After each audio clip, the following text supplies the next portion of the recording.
In '87, Huey released this. 4, their most accomplished album. I think their undisputed masterpiece is Hip to Be Square.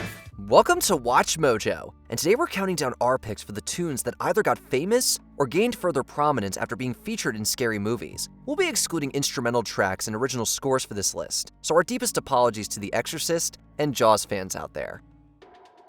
Number 10, Red Right Hand by Nick Cave and the Bad Seeds. Scream. You're one microscopic cog in his catastrophic plan, designed and directed by his red right hand. Wes Craven's ingenious dissection of the horror genre can be felt in every frame of Scream, with even the most innocuous moments serving his meta-intentions. Case in point, the continued use of Red Right Hand by Nick Cave and the Bad Seeds. On a gathering storm comes a tall, handsome man in a dusty black coat with a red right hand. It's not only a clever nod to the actions of the Ghostface killer, but also an anthem of sorts to the town of Woodsboro. With the community gripped by a mysterious and elusive presence, Red Right Hand is perhaps the only song that could reflect the paranoia of being a cog in someone's vicious plan. That it would appear in almost every subsequent Scream sequel, not to mention the in-universe stab features, only underscores the masterful use of such a cleverly written song. They're whispering his name through this disappearing land, but hidden in his coat. Number 9, I Got 5 on It by Lunas. Us. I got 5 on it, messing with that ain't no way. What does I Got 5 on it mean? It's about drugs. It's not about drugs, it's a dope song. Don't do drugs. You wouldn't expect an easygoing rap song to pack such a sinister punch, but director Jordan Peele found a way in his sophomore feature. The signature Lunits track may be about lighting up some sticky icky, but it takes on a number of connotations through its appearances in Us. Unless you pull out the fat crispy $5 bill on the real before it's history. Cause fools be having them vacuum lungs, and if you let them hit it for free, you hella dumb, dumb. I Got 5 on It is simultaneously an ode to communal experiences and a lament for not having enough to be fully satisfied. This makes the film's string arrangement of the song a chilling leitmotif for Doppelganger Red, while also adding weight to the movie's exploration of marginalization and haves and have-nots. If you listen closely enough, many of the movie's mysteries become even easier to unpack through the song's witty lyrics. Number 8, The Man Comes Around by Johnny Cash, Dawn of the Dead. Will you partake of that last offered cup,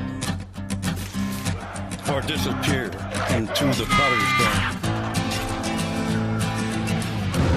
when the man comes around? Kicking off Johnny Cash's final studio album, The Man Comes Around is a song that fittingly reflects on times approaching an end. Between its references to the Book of Revelation and Cash's high-spirited vocals, the tune seems to greet the apocalypse as a source of humor and entertainment. Wise men will bow down before the throne,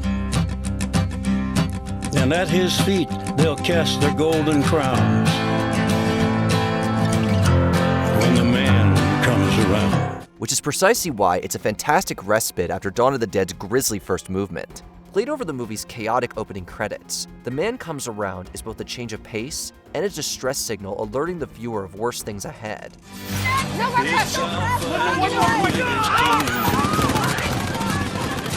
the whirlwind is in the thorn tree. The virgins are all trimming their wicks. The song has since become a reliable choice for other action media with dark themes, which is a testament to how well it's able to convey the notion of an unstoppable threat. Number 7, Blue Moon by Sam Cooke, An American Werewolf in London. You saw me standing alone. Jesus Christ! Without a dream. What? God! Fire! Without a I'm burning! While steeped in suspenseful imagery and tragic themes, the music of choice in this horror comedy is an upbeat collection of songs that contribute to its on-the-nose sense of humor. The use of Bad Moon Rising has irony written all over it. I see bad moon rising. I see trouble on the way. but it's the film's iconic transformation scene where the genre clash takes its true form. David Kessler's metamorphosis is painful, yet strangely palatable thanks to Sam Cooke's soulful rendition of Blue Moon. Although the doo-wop rendition by the Marcells made it a worldwide hit,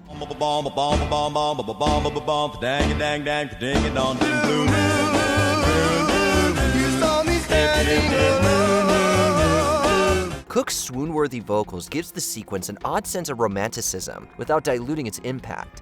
It's shock comedy in its most subtle form, providing American Werewolf with a key ingredient in carving out its unique place in horror history.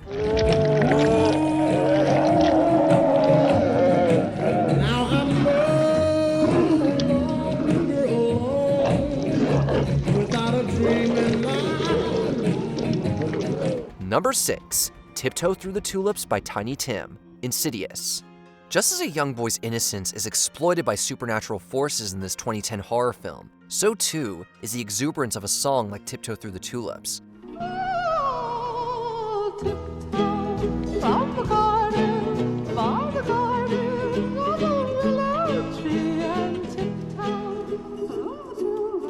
Indeed, its insidious use is a far cry from the love song it was originally conceived as, and yet, the movie convinces us of just how creepy it truly is, as Tiny Tim's jaunty vocals suggest a certain level of malevolence hiding below.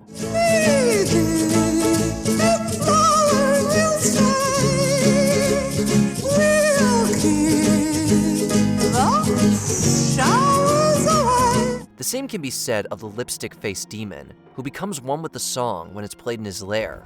Biding his time to corrupt a good family, it's accompaniment like Tiptoe Through the Tulips that unveils not only how evil the spirit is, but how much pleasure he takes in possession.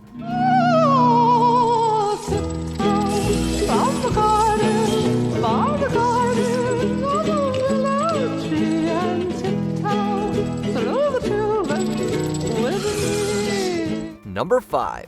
Deo, the Banana Boat Song by Harry Belafonte, Beetlejuice.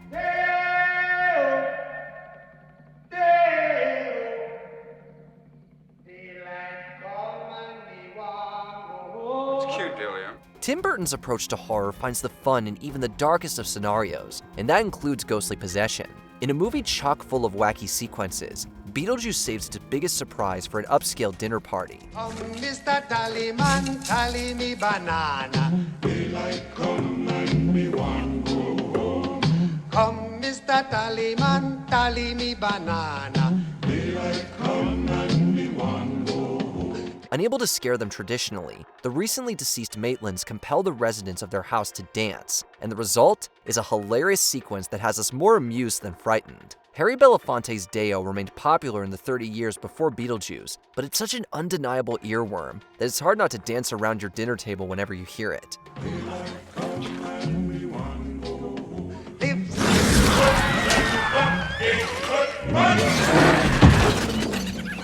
The movie's creative minds clearly feel the same, as the song would eventually be incorporated into both the 2019 musical adaptation and the 2024 sequel.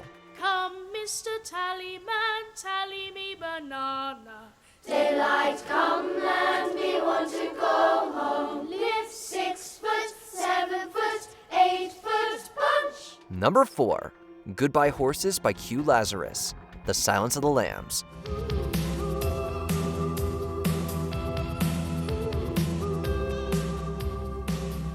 Director Jonathan Demme tested out a few different songs to characterize serial killer Buffalo Bill, but he actually found the right choice years prior. Having met musician Q Lazarus during a taxi ride, Demme was so enamored by her demo of Goodbye Horses that he incorporated it into The Silence of the Lambs. All things pass into the night, and I said, oh no, sir, I must say you're wrong. Played as Buffalo Bill dons makeup for a dance routine, the carefree vibe and soft vocals are an unsettling contrast from the pleas of his latest victim. Through Goodbye Horses, the movie tells us everything we need to know about the antagonist, shedding light on someone completely unconcerned with the depravity of their actions.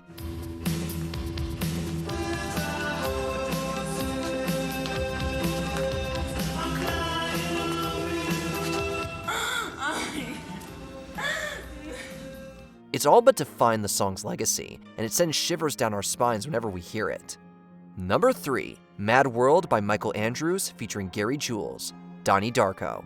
Almost 20 years after its initial release, Tears for Fears hit single Mad World gained an extra life after being featured in the emotional climax of Donnie Darko. All around me are familiar faces, worn out places, worn out faces. The stripped-down cover by Gary Jules and Michael Andrews uses a piano and mellotron to marry the movie's 1980s setting with its title character's troubled state of mind. What follows is a haunting piece of music that eloquently reflects the movie's themes of disillusionment and the struggle to find meaning when nothing seems to make sense. And I find it kind of funny, I find it kind of sad. The dreams in which I'm dying are the best I've ever had. Topping multiple charts in the UK and US, Andrews and Jules' rendition of Mad World has arguably surpassed the original in cultural ubiquity, and it's all thanks to the cult following of Donnie Darko. When people run in circles, it's a very, very mad world. Mad world. Number 2. Midnight, the Stars, and You by Al Boley, The Shining. Midnight, were the stars and you. Midnight, and a rendezvous. With numerous theories surrounding it, The Shining isn't meant to be clearly understood so much as simply embraced. At least that's what Jack Torrance would have us believe when he opens up to the ghostly residents of the Overlook Hotel. The traditional pop standard, Midnight, the Stars, and You, amplifies the haunting sense of comfort he begins to feel in such a terrifying place.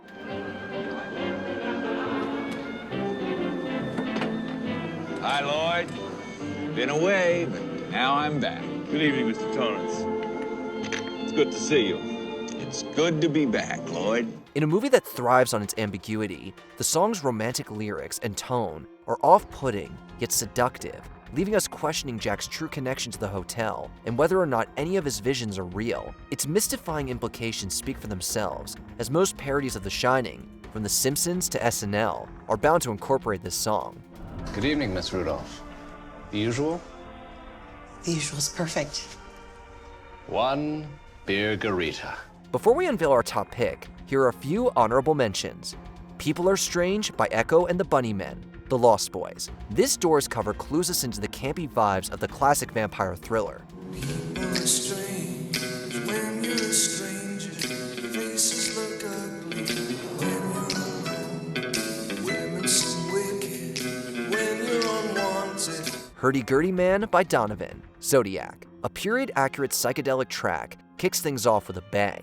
Here comes a roly-poly man, he's singing songs of love. Roly-poly, roly-poly, roly-poly, poly. Open Up Your Heart and Let the Sun Shine In by the Hamblins, The Autopsy of Jane Doe. An innocent-sounding song makes this movie's undead threat inescapable. I can't! Open up! I can't! Open up your heart and let the sun shine in. So let the sun shine. Before we continue, be sure to subscribe to our channel and ring the bell to get notified about our latest videos. You have the option to be notified for occasional videos or all of them. If you're on your phone, make sure you go into your settings and switch on notifications. Number 1. Hip to Be Square by Huey Lewis and the News, American Psycho. You like Huey Lewis and the News? They're okay. In this satire of greed and capitalism, Patrick Bateman's narcissism and desire for perfection fuels a violent series of murders. One of his most notable acts provides extra dimensions to his detached worldviews with help from Huey Lewis and the News. Donning a raincoat and blaring Huey's Hip to Be Square over his stereo, Patrick waxes poetic about the band before offing his co-worker Paul Allen. Most people probably don't listen to the lyrics, but they should, because it's not just about the pleasures of conformity and the importance of trends, it's also a personal statement about the band itself. The grisliness of the moment speaks for itself, but the movie's pointed commentary is made complete by Patrick's superficial misreading of the song's equally satirical content. The scene brilliantly toes a line between horror and ironic comedy, and became so synonymous with Huey Lewis that it would eventually inspire an internet parody starring Weird Al Yankovic and Huey himself. I think it's an undisputed masterpiece. A movie so entertaining, most people probably don't listen to the message. Most people probably don't listen to the lyrics. But they should, because it's not just a great character study, but a sardonic metaphor for 1980s greed and materialism. Hey, Al! Is there a song that instantly makes you think of your favorite horror movie? Be sure to let us know down in the comments.